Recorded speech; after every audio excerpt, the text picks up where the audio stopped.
Father, thank you again for an opportunity to come and take a look at Genesis again. I just pray that you would illuminate our discussion, and as we go through it, help us to understand again how you inspired Moses, and how Moses, again, using things that we understand, stories, narratives, is giving us insight into the subject of today. In your Son's name, amen. Amen.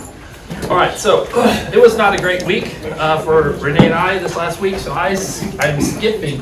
We're in the Toledot of Terah. What became of Terah? But we're going to skip to the end.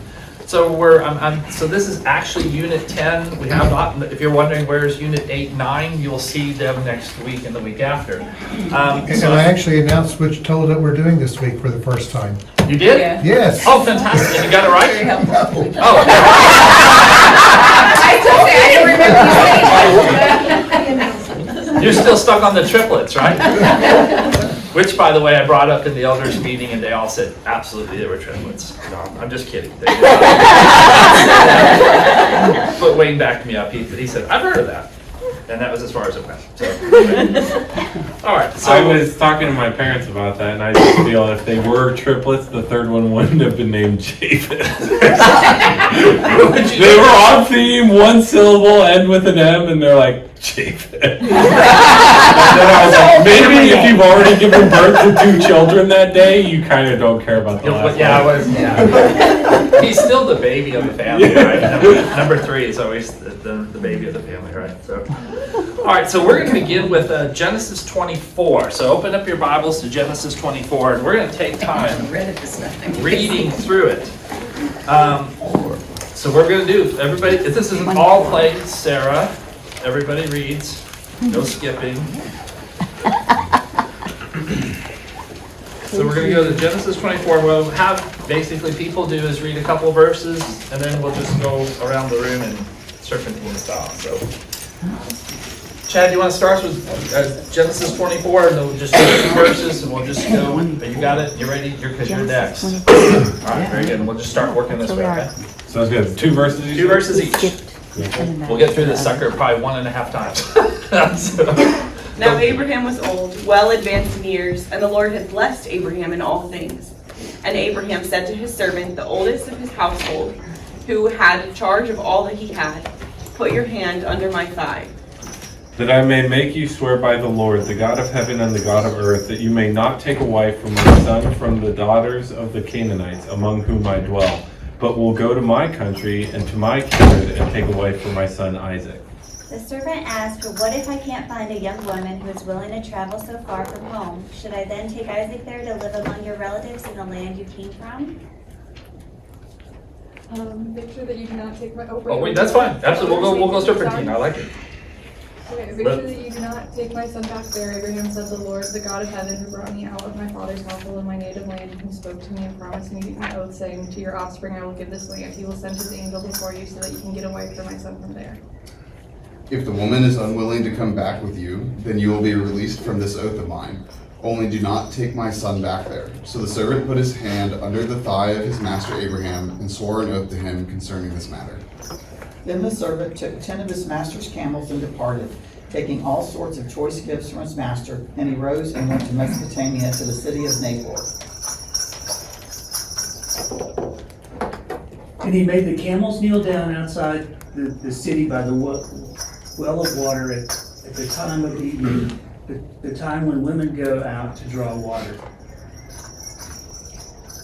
And he said, "O Lord, God of my master Abraham, please grant me success today and show steadfast love to my master Abraham. Behold, I am standing by the spring of water, and the daughters of the men of the city are coming out to draw water. May it be that when I say to a girl, 'Please let down your jar that I may have a drink,' and she says, 'Drink, and I'll water your camels too,' let her be the one you have chosen for your servant Isaac. By this I will know that you have shown kindness to my master." And it came about before he had finished speaking, that behold, Rebekah, who was born of Bethel, son of Malachi, son of the wife of Abraham's brother Nahor, came out with a jar on her shoulder, and the girl was very beautiful, a virgin, and no man had had relations with her. And she went down to the spring and filled her jar and came up. And the servant ran to meet her and said, "Please let me drink a little water from your pitcher." So she said, "Drink, my lord." Then she quickly let her pitcher down to her hand and gave him a drink. After she had given him a drink, she said, "I'll draw water for your camels too, until they have had enough to drink." So she quickly emptied her jar into the trough, ran back to the well to draw more water, and drew enough for all his camels. Go ahead, Skylar, 21. Okay. While the men silently watched her to see whether or not the Lord had made his journey a success. After the camels had finished drinking, the man took a gold ring weighing half a shekel, and for her wrist 2 bracelets wearing 10 shekels of gold.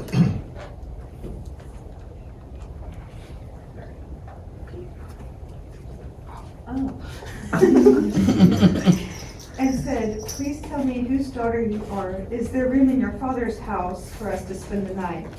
She said to him, "I am the daughter of Bethuel, the son of Milcah, who she bore to Nahor." She added, "We have plenty of both straw and fodder and room to spend the night."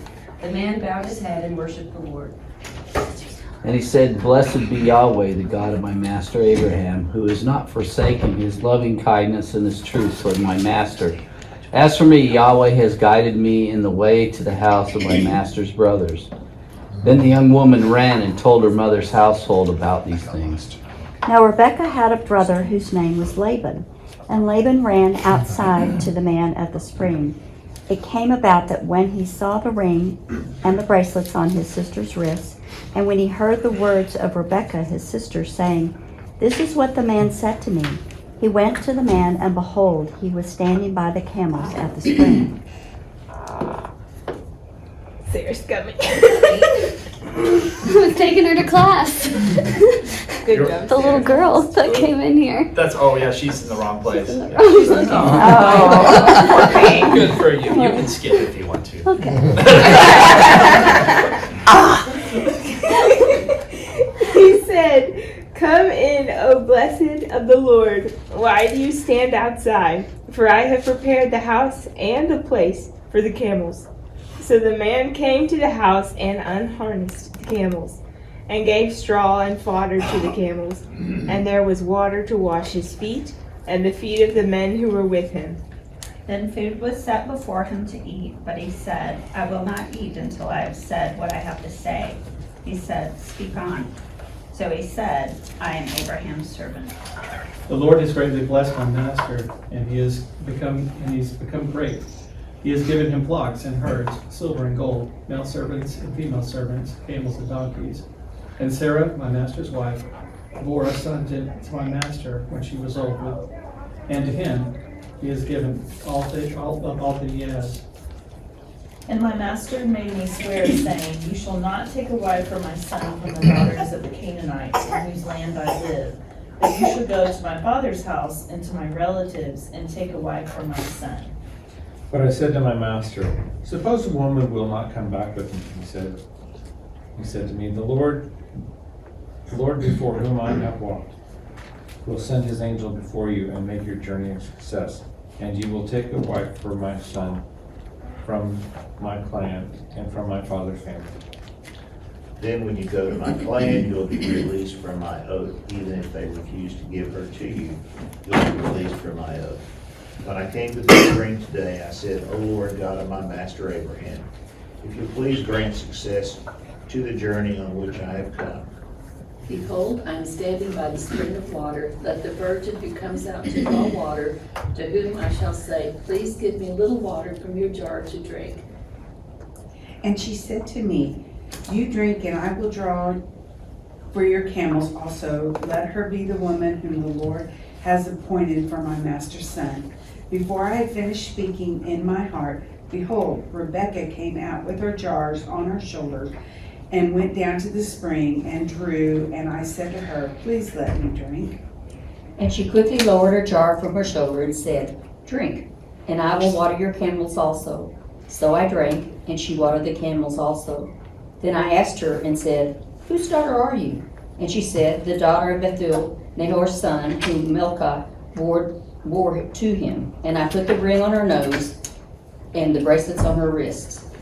And I bowed low and worshipped the Lord and blessed the Lord, the God of my master Abraham, who had guided me in the right way to take the daughter of my master's kinsman for his son. So now if you are going to deal kindly and truly with my master, tell me. And if not, let me know, then I may turn to the right hand or to the left. Then Laban and Bethuel answered and said, the matter comes from the Lord, so we cannot speak to you, bad or good. Behold, Rebekah is before you. Take her and go, and let her be the wife of your master's son, as the Lord has spoken. And it came to pass when Abraham's servant heard their words that he worshipped the Lord, bowing himself to the earth. Then the servant brought out jewelry of silver, jewelry of gold, and clothing, and gave them to Rebekah. He also gave precious things to her brother and to her mother. But he and the men who were with him ate and drank, and they spent the night. They got up in the morning, and he said, let me go to my master. And her brother and her mother said, let the girl remain with us 10 days or so. After that she may go. But he said to them, do not detain me now that the Lord has granted success to my journey. Send me on my way so I may go to my master. Then they said, let's call the girl and ask her about it. So they called Rebekah and asked her, will you go with this man? I will go, she said. So they sent away their sister Rebekah with the one who had nursed and raised her, and Abraham's servant and his men. They blessed Rebekah, saying to her, our sister, may you become thousands upon 10,000s. May your offspring possess the gates of their enemies. Go ahead, Chad. 61. Then Rebekah and her young woman arose and rode on the camels and followed the man. Thus the servant took Rebekah and went his way. Now Isaac had returned from Beer Lahai Roi and was dwelling in the Negev. I'm glad you took that one. And Isaac went out to meditate in the field towards evening, and he lifted up his eyes, and behold, there were camels coming. And Rebekah lifted up her eyes, and when she saw Isaac, she dismounted from the camel. Who is that man walking through the fields to meet us? She asked the servant. And he replied, it is my master. So Rebekah covered her face with her veil. Then the servant told Isaac everything he had done. Isaac brought her into the tent of his mother Sarah, and he married Rebekah. So she became his wife, and he loved her, and Isaac was comforted after his mother's death. Wow. That's So a what's lot. the deal with putting your hand under the thigh? Don't ask me. That's not the point that we're going to focus on today. All right, so let's get this rocking and rolling. So let me ask you this question. You should know the answer to it. What's the longest chapter in the book of Genesis? 24. Would that be 24? Right? It's pretty long. It's pretty long, right? Now, is there a reference to chapter 24 in the New Testament? It's so long, it's such an important chapter that it gets all the ink in Genesis. Are there any references to chapter 24 in the New Testament? Isn't there a mention of the servant's faith in asking God for the son? Not that I could tell. So I went through and looked at stuff. I would say no. In Acts chapter 7, which is a recounting of the Jewish history by Stephen, there is a reference or maybe an allusion, but I think that's back to promises that we have in 12, 15, 13, etc. There's other parts that could just as easily be that, right? So the last question, how many references to Rebekah in the New Testament? Must be a bunch of these. I'm guessing that. Must be no. One. She's mentioned one time in Romans 9:10, but again, it's basically she's the mother of Jacob and Esau, and Jacob and Esau are the point of the story, not Rebekah. So Genesis 24, therefore, does not play any role in any way, shape, or form in any major New Testament theology, which then leaves us with this question: what's the point? Well, unless it typifies, the bride of Christ coming to meet the bridegroom, right? Yeah, if it does, but it's never picked up as a theme, right? And I would suggest that's not where we're going with this. Okay? But I like the inventiveness. I think it's really great because you can certainly make that point. Would you all sit there and say that this chapter is repetitious? Yes. We have the same elements again and again and again, right? The introduction of the mother and the brother again and again and again. The gift of the material wealth. The prayer is mentioned again and again. The oath is mentioned again and again and again, right? And literally at the end, Isaac asks his servant, and his father's servant says what? He tells him the whole story, which fortunately for us, he doesn't record because it would have been the entire chapter again, right? So it's an inherently crazy story because the Bible, as we've seen, has an economy of words. It's very, very careful about what it records and when it records it. And this just seems like a whole lot of nothing that doesn't add anything to our theology, our base theology, and maybe not even from a narrative perspective. So what's going on? Well, what are literary conventions? If I throw that word out, literary conventions are what? A bunch of people getting together and talk about literature. That's a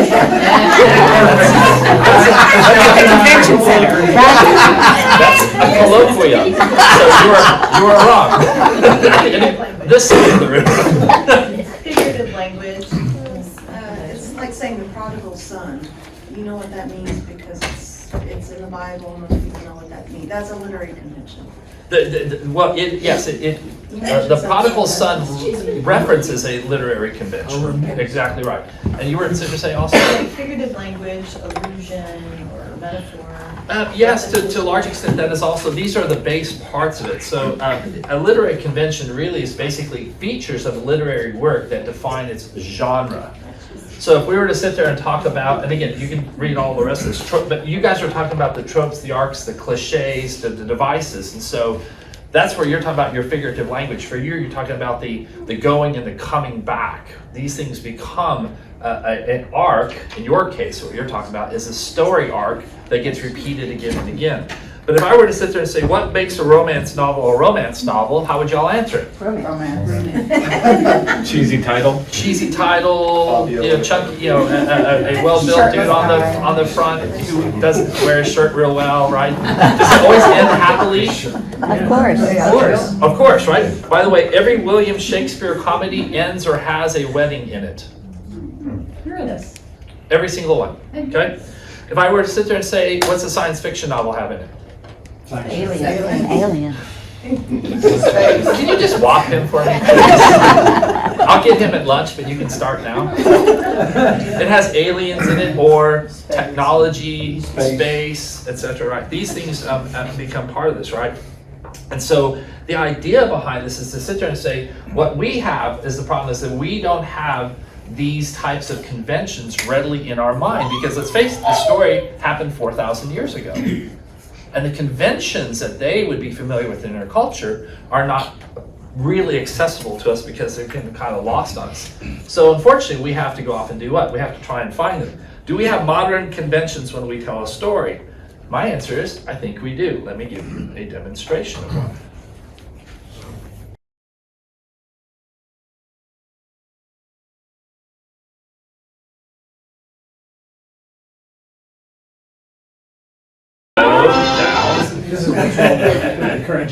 That's right, they don't know the classics. All right, so again, in Chuck Jones' book, Chuck-a-Muck, The Life and Times of an Animated Cartoonist, he basically declared that they had a simple but strict set of rules whenever they did a Wile E. Coyote Roadrunner cartoon. And these are obviously some of them, right?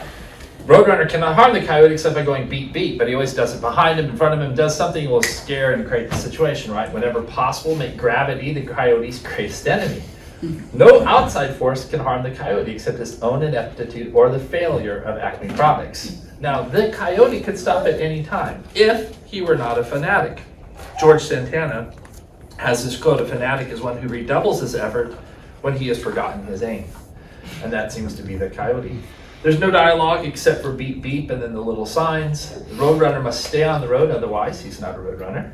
All actions confined to the natural environment of the two characters, the American Southwest desert. All material, tools, weapons, mechanical conveniences have to be obtained from the Acme Corporation. The coyote is always more humiliated than harmed by his features, right? We can think of westerns, buddy films, animation. These things all have hard and fast rules that we expect when we see a show, right? Star Trek endings. It's been a terrible disaster. Everybody's mutated in the last 45 seconds. They all look brand new, right? It's just the Star Trek ending is just a trope in these kinds of things. So we have other modern conventions, and we have some specific examples of this, right? So another convention, a marriage. Marriage begins with what? What's the first part of a marriage? Wedding? A betrothal, exactly. A proposal, which of course has its own what? Set of conventions, right? There needs to be a ring. It's a special occasion. Somebody gets down on one knee. There's a lifelong pledge of love, and then of course the ask. And maybe an answer. Why do they go down on one knee? I don't know. Bob, did you? No. No? Are you really married? It didn't work. And that it did in my case, so just remember that, right? So now of course the wedding itself then has what? Its own, set of conventions, right? And so if any of these elements are missing, like not being down on one knee, the ask is in some way, shape, or form, right? Then that tells then the convention is broken, and it tells us something about what?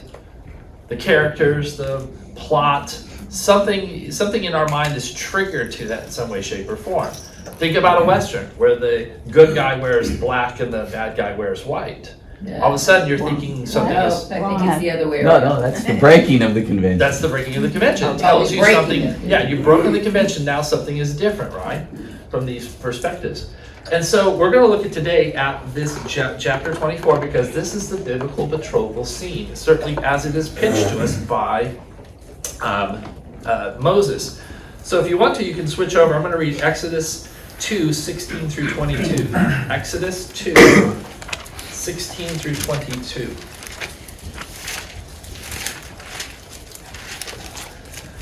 Obviously, we know that Moses wrote these stories, and so we're going to see Moses' wedding or his betrothal convention. Exodus 2, 16 through 22. Now the priest of Midian had 7 daughters. They came to draw water and filled troughs to water their father's flock. Then some shepherds arrived and drove them away, but Moses came to their rescue and watered their flock. When they returned to their father Reuel, he asked, "Why have you come back so quickly today?" They answered, "An Egyptian rescued us from the shepherds. He even drew water for us and watered the flock." "So where is he?" He asked his daughters. "Why did you leave the man behind? Invite him to eat dinner." Moses agreed to stay with the man, and he gave his daughter Zipporah to Moses in marriage. She gave birth to a son whom he named Gershom, and blah, blah, blah. So we're on down through the list, right? That is it. That is the entire betrothal scene for Moses. Right? What are the elements of the betrothal scene? Well, they're pretty simple and straightforward, right? We'll go through. It must take place with the future groom having traveled to a what? Foreign land. That's exactly what verse 22 in Exodus says, right? He encounters a maiden or girls at a well, because you got to go where the action is, right? Someone draws water from the well. The girls rush home to bring news of the arrival of the stranger, and the betrothal's arranged, generally after he's been invited to eat a meal. These are all the elements of a betrothal scene. And so what we're going to go off and do is take a look at how this plays itself out when you read through this in the scene here with Moses, right? So you've got this future groom, right? Moses, who shows up, and we'll just bring all these points up here and stuff like this. If you stay in Exodus, we'll just go through this, right? What we get is that the strength of the convention in this case is, and that's the point of conventions, is it can be reduced to essentially these 6 verses. That's it. Everything that we need all happens in these 6 verses, and every single one of the points is attached, right? So you end up with the girls hurrying off and telling their father, which again is not a fact that's communicated except in the first words of the dialogue. Why did you hurry back? And again, there's this economy that we expect with Moses, because again, he's not giving us everything directly. He then will weave it in indirectly in these kinds of dialogues, right? Same thing with the convention on there's going to be an arrangement for dinner, because his father goes off and says, "Why did you leave him? Call him in, let's have something to eat." Again, next 2 verses, basically, Moses comes in, he's what? Married off to one of the daughters. Now, it's so basic, it's so stripped down, is basically as to be nondescript, just the very elements of the convention. But it's interesting because it tells us a lot about what? Moses. Moses is a man who's obviously going to be very, very involved in the life of Israel, right? But how much do we know about him personally? Compare him as a person to what we know about David, who's also important. We see Moses in his actions, but we don't see Moses in his what? His feelings, his internal thoughts, etc., right? There's not a lot of communication with Moses and his men. He's not dealing a lot of times with his opponent like Saul. So we have a tremendous amount of insight into David as a person and Moses as what? He's an object more than anything else, right? He's not a character who is self-disclosing like we get. Same thing we'll find out even with Abraham and Jacob to a large extent. We'll see that there, right? Now again, the matter of drawing the water here is obviously, I think, appropriate for Moses. He's faced not just with an obstacle, but with enemies he has to drive off. It's not surprising. He was the killer of the Egyptian taskmaster, right? He's the future liberator of his people. He's a military commander for the Israel for 40 some odd years. He's used to dealing with what? Enemies, right? He's willing to go off and make these confrontations. He is described as saving or delivering the girls. What is he going to do for the nation? Save or deliver them, right? Water, of course, has a special connection to Moses because his daughters are drawing water up out of the water. As an infant, Moses is what? Drawn up out of the water, which is where he gets his name, right? He will lead his nation through water. He will be defined as in one act of disobedience as he does what? Strikes a rock to force water out of it. All of these things, even though it's simple and straightforward, do what? They tell us a lot about Moses because they do what? They reconfirm or they give us, even if it's subconsciously, some understanding of who he is. Which then, of course, then goes off and leads us to what? Where we're heading next with this deal. So let's go over here to the betrothal of Isaac. And what does this convention tell us? Let's go back to 24 in your Bibles. And we'll take a look at this. So again, do we have all the same elements? No. Well, let's start with ones that we know we do have, right? Someone goes to a well and encounters a maiden, right? She draws water from the well. She runs home with the news. A meal is set but not eating until the betrothal is negotiated. What's obviously the biggest difference? That it wasn't Isaac. It isn't Isaac, right? And of course, this is the biggest thing, right? Well, the servant doesn't even go at Isaac's request. It goes at his father's request. At his father's request, exactly right. Fully arranged. It's a completely arranged deal, right? Because where is Isaac this whole time? Hiding. He's hanging out in his mother's tent, Yeah. right? Just waiting for Rebecca to come. Just waiting for Rebecca to come, right? Now, again, this is the thing. So all the elements are present, but of course, the thing that's striking, one of the other things that's striking about this is where we get all of Moses' action in 6 verses. We get this one in 61 verses. A little bit of difference, right, from a timing perspective, right? Things move in this story pretty what? Deliberatively, pretty slowly, pretty formally, right? There's a lot of dialogue. There's a lot of specification that's unusual for this period. There's a lot of verbal repetition. They say the same thing again and again, right? There's a ceremonial nature to this. It's like a treaty between 2 clans of Abraham's family. Does that make sense? Mm-hmm. What is Abraham known for? What's the very first thing we see with Abraham? Of course, this would have been helpful if we'd already done Abraham. Sorry about this, but you should know this. Genesis chapter 12 starts with what? Huh? Covenant with God. A covenant. Exactly. Yeah. The defining characteristic of Abraham is what? Faith. Covenants. Now he responds in faith, but for Abraham, everything is about what? The treaty. What's interesting, the chapter that follows in chapter 25 is Abraham going over and doing what? He's basically, the one before, it is him buying some land. And again, the language surrounding it is all about what? It's the contract. Abraham is defined by his contracts and things like this, right? So the formality of this is all built right in there, right? Now, again, Isaac being absent from this whole process accords nicely with what we know about Isaac because he's manifestly the most passive of all the patriarchs, right? He was, when by the time we get to this point, what has already occurred to him in chapter 22? He's offered up. He's offered up, right? He's laying on an altar about to be killed by his father, right? He's a victim from that perspective. Of course, at the end, He's going to be a victim in the sense of what? While he's blind, others are acting on him. His wife, his sons, etc. Right? This just accords with who he is, right? Now the girl, Rebecca, is considerably different, right? And of course, you think of Rebecca, when you think of Rebecca, you don't think of her here, you think of her with her interactions with her favorite son, Jacob, and all the things that she goes off and does, right? Rebecca is a continuous world of action. In verses 16, 18 through 20, she's the subject of 11 different verbs of action. That is amazing, right? 11 verbs of action. Going down, filling, coming up, pouring, giving, etc., right? The two verbs normally associated with the bringing the news to the family are ascribed to her, and again, they are what? Hurrying and rushing, right? Again, she is the center of this whole focus of this thing, right? She's a hard worker. She is a hard worker, right? How many gallons of water would you think she'd have? 10 camels? 10 camels. 10 camels, and they drink. They drink a lot, right? Yeah. It's a ton, and it's 8.5 pounds to a gallon, Mm-hmm. plus the jar. That's a lot. Yeah, she's a strong woman to boot too, right?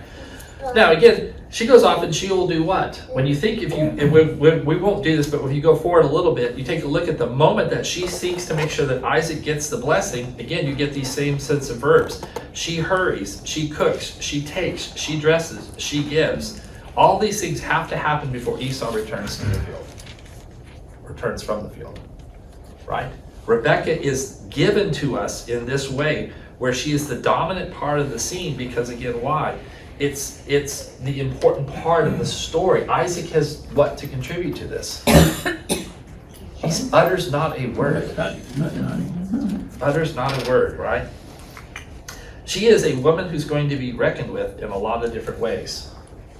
Now, we go on to Genesis 29 through 1 through 18. This is Jacob's story, so we can flip forward for there just a little bit. And again, not something we would have read.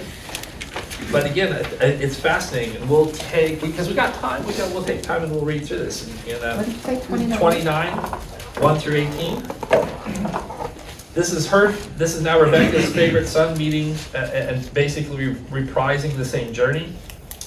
In 29:1, Jacob resumed his journey, went to the eastern country. He looked and saw a well in a field. 3 flocks of sheep were lying there beside it, because the sheep were wandered from this well. A large stone covered the opening of the well. When all the flocks were gathered there, the shepherds would roll the stone from the opening of the well and water the sheep. The stone was then placed back on the well's opening. Jacob asked the men at the well, "My brothers, where are you from?" "Well, we're from Haran," they answered. "Do you know Laban, grandson of Nahor?" Laban is who? His uncle, right? They asked, "We know, is he well?" "Yes. And here is his daughter Rachel coming with his sheep."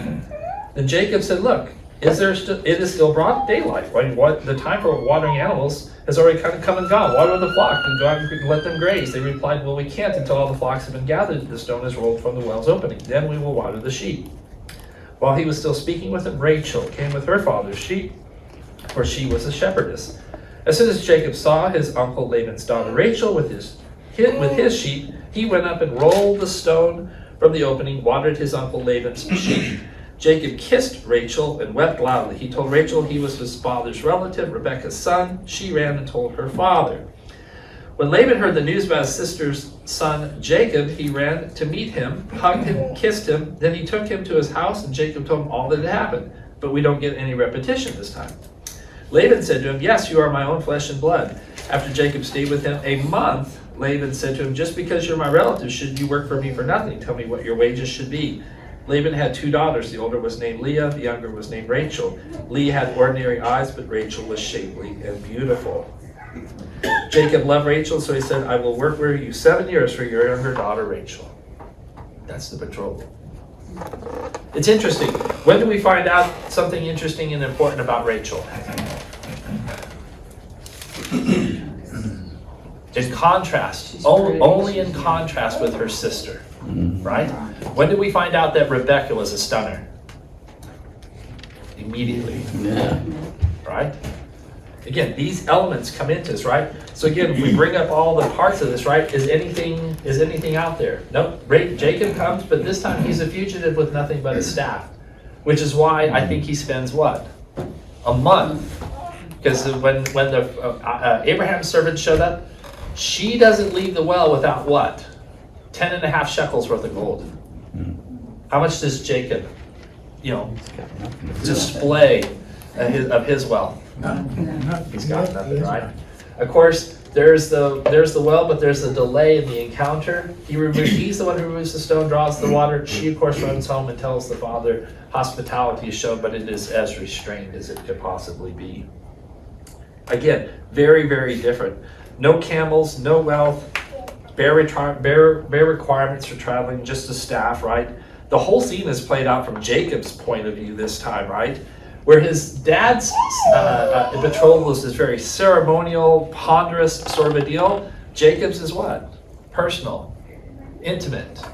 He's deeply attracted to Rachel, and he's never going to be shy about that from this point forward, right? And again, it's a romanticized sort of a way of him looking at it, right? I will work 7 years for your daughter's hand. I mean, it's an outrageous sort of a statement, right? But not for somebody who's deeply in love with somebody, right? And then, of course, his whole life will take place in fields. His 2 wives, his concubines, his father-in-law, everything happens against this pastoral background. Again, it's a rapid exchange of questions and answers between him and the shepherds. Are you this? Are you this? Basically back and forth. Jacob has to first do what in order to move everything forward? He has to wrestle a stone off of the opening of the well. What will Jacob be famous for? Wrestling with God. He's wrestling with God, right? He's going to work hard, but for him, the work is going to be what? Flash in the pan. Flash in the pan, right? Because it literally just says, I will work 7 years, and then boom. The next thing, he literally sits there and says, it seemed like only a few days for him. Right? It's the same sense, right? He is just a man who sees his life and just works hard, but it all will seem light to him.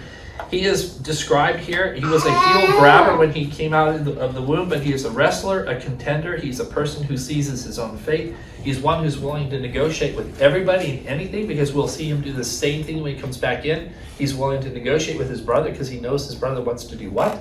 Kill him, right? He will negotiate and wrestle with God. It's all basically built in here, right?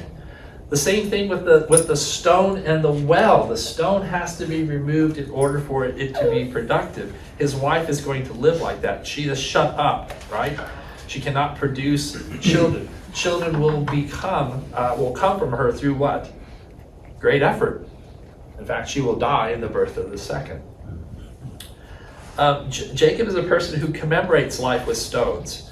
When he leaves Laban, he puts up a border testimony pile of stones. He sleeps on stones. He speaks in stones. He contends with the hard and unchanging nature of things.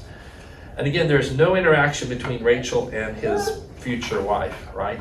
But she does everything she needs to do. She runs back. She fulfills the convention. But again, because there's no wealth present and none forthcoming, and after a month of letting him sweat, the deal is finally struck. He gets sweat equity as opposed to anything else. Again, this big difference for us is at the end is the difference between the two daughters. The crucial fact that Rachel is strikingly beautiful is withheld until we have the contrast with the sister. And again, completely different than with his mother, Rebecca. And so these conventions then do what? As we explore the elements and then see how they're changed, they give us insight into what? Characters of these people, because what we see in these little betrothal scenes are a microcosm of everything that happens for these people. And that's the point of where we're going with this, because now that we've left the antediluvian period, we're now into the patriarchs. This thing is going to read a lot more like a novel. And I'm going to use the term fiction. I want to make sure you guys understand, I'm not saying that this isn't fiction in any way, shape, or form. But how we understand it is because how we have been taught to understand fiction as we read our narratives and stories. And the point is that we don't want to leave these tools that we use aside when we then step into the text, because it helps us with something like, why is chapter 24 so long? Well, the reason it's so long is because it's part of whose Toledot? Abraham. And it makes sense because it tells us about Abraham and it tells us about Isaac. Right? And these things start to come together. So whenever we see these types of repetitions or these parallel episodes, again, today, most people who make commentaries on this will just simply sit there and say it's the oral traditions that have been, sort of, cobbled together in some way, shape, or form, right? But the repetitions, I don't think, are any more duplications of a single story than all the Roadrunner cartoons are the same thing again and again and again, right? Every one of them is enjoyable, even though all of them are built off of what? The exact same convention. And so we get even, sometimes the same thing is revealed over and over again. We're going to see in Genesis 3 times one of the patriarchs is driven by famine into the southern region, into Egypt, right? Where he pretends his wife is his sister and narrowly avoids a conjugal mistake. Again, it's not the fact that they had one story and they repeated it 3 times. We'll see how that plays into, in particular, Abraham's life, because he does it twice, right? And so, again, if we're aware of these type scenes, we're aware of these conventions, then they should help us understand that the author, Moses, is trying to communicate something to us. So, that's today's lesson. Done with 10 minutes to spare, baby. Any questions? Do you have any more Looney Tunes on there? Yeah, your son really likes it. Yeah, I was noticing Arizona was all attached to that. That was awesome, right? He was excited about that. So there's notes in here. Again, we'll put this up and you can take a look at this. But hopefully this will, that's why I sit there and say it's not a picture of Christ moving toward his bride. Because again, it's a type scene and not a allegory. You mean the bride? You can see some elements though with Jesus and the woman at the well. Not that she is his bride, but some interesting conventions are there, and kind of a shift in what the water is and what he's all about. Yeah, and again, it's whose well? Jacob's well. Yeah. So yeah, I mean, there are. I think John is writing that with some of these things in mind, right? But again, it's not a betrothal scene from that perspective, right? And I think it's interesting because, and from my perspective, reading the story, one of the main characters is the servant. Watching his faith, his devotion to his master's will, but then also his seeking God for guidance on this when he feels like he's been given a task. He's like, how am I supposed to go get a girl and just bring her back? And so. But 10 camels loaded with gold and silver. Seeing his faith laid out, and then how the Lord reminds us, almost like Gideon-esque to me, give me this sign. Yes. And God does. Yes. And answers that prayer. So I think that's pretty exactly right. And again, do we pray that way? We don't. We're not specific like that, and sometimes in our prayers, are we? To sit there and say, God, give me this clear sign, and then we accept the sign as it comes, or reject it. And again, oftentimes it's because we want our will, not what God's will is. Here's a servant who's totally willing to do what? Live with the will of God and live with the will of his master, right? He is an interesting character. It's going to play into where and again, this would be a better deal from a climax perspective as this, when you look at the first 2 elements. But one of the things we're going to look at is Abraham is a very complex character in this, because he has what? He doesn't have a single plot line. Isaac seems to have a single plot line. He's passive. Everything happens to Isaac, right? But Abraham is not that kind of person. Abraham, one of his plot lines is this battle between expediency and faith, right? But that is resolved by the time we get to this story. And so here, faith is never an issue again. And we see it in the demonstration of both Abraham and his servant. So it's insight. I see Isaac like that though a lot too, because you said he didn't go to find Rebecca. Okay. He has just been offered on that altar. So he has to have so much faith in Abraham because of his faith in God. I mean, to me, I see him as totally trusting his father to do what needs to be done regarding his life. It's that, or he's a deadbeat, and Abraham's like, guys, somebody's got to go back. Or the fact that he's, last time you see him is when he's offered up on the altar, and then he's edited out of the story until he meets his bride. Which is also unusual, because again, that leads to this point. If we go back to, if I can get to, come on, back. Meanwhile, maybe the Holy Spirit is interacting with the bride. Maybe, right? Obviously, I think there's a lot going on to this. Who is missing on this list? Isaac. No, Isaac is there. Abraham. Where's the Toledot of Abraham? He's woven into like a lot of these. He's the point of the. He's Yeah, the whole so point. He's the point of the whole shebang, right? Doesn't even get his own Toledot. Yeah. So again, there's things that these are some of the mysteries that we should be thinking about and asking ourselves again, from a narrative perspective, are there tools available to us to help us understand what's going on here? So we don't just discard chapters, or we ignore the stylistic way that stories are told us, because the style has some meaning beyond just the words. That's what we're trying to help you guys grasp. Was there more than one servant? Yeah, there are men with the servant. He's the head of the household, but he takes servants with him because one guy isn't going to haul 10 camels across. Per camel. At least one person. Camel drivers. He's got to have some camel drivers. He's going to have somebody who's going to make a tent. You know, wherever they stay, they're going to act as guards. You got that kind of cash? Yeah. A lot of money, honey. That's right. Exactly right. He's sending it cross country. There's no Knights Templar where you can just show up and make withdrawal. So he's got it's cash and carry. No Marriotts. Exactly. Yeah. Probably where they came up with the name Camelot.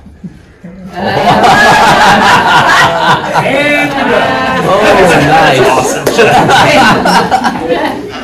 That's it, tremendous. All right, well, let me pray and wrap up. Father, thank you again. I hope we appreciate Moses, and again, just how he has written, and again, under your influence, under your hand of your Spirit. But again, I just appreciate Moses' artistry and how he reveals character through the actions and the plots that we see through the narration that you have recorded for us. And I just pray that as we continue this study,